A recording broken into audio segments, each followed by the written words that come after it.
Nakatakdang magsimula bukas ang ceasefire o tigil putukan sa pagitan ng Israel at Hamas kasunod ng napagkasunduang peace agreement.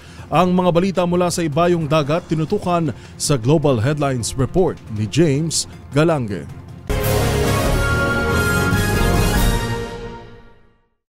Balita mula sa Gaza. Nakatakdang magsimula bukas ang ceasefire o tigil putukan sa pagitan ng puwersa ng Israel at ang malitating grupong Hamas kasunod na pagkasundo ang peace agreement na inihain ng Amerika. Habang nakatakda namang palayain ng Hamas ang mga hawak pa nitong hostage sa susunod na linggo ayon sa naging anunsyo ni US President Donald Trump. Ngunit ilang oras naman matapos i-anunsyo ang nasabing kasunduan sa pagitan ng dalawang panig, tila humirit pa ang Israel kung saan nagpaputok pa ang mga tangke nito sa isang coastal road sa Gaza. جاه منطقة واد نعم الآن على ما يبدو قذيفة نعم قذيفة الآن على الهواء مباشرة. At kaugnay niyan, wala pang opisyal na pahayag mula sa pamunuan ng Israel. Sa iba pang balita, inihayag naman ni Trump na gagamitin naman ng kanyang administrasyon ang nagpapatuloy na US government shutdown upang magbawas ng pondo sa ilang mga tinatawag na democratic programs.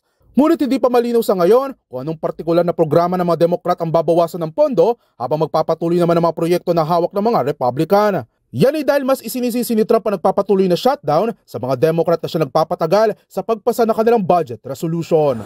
Makes sense, but we're only cutting Democrat programs.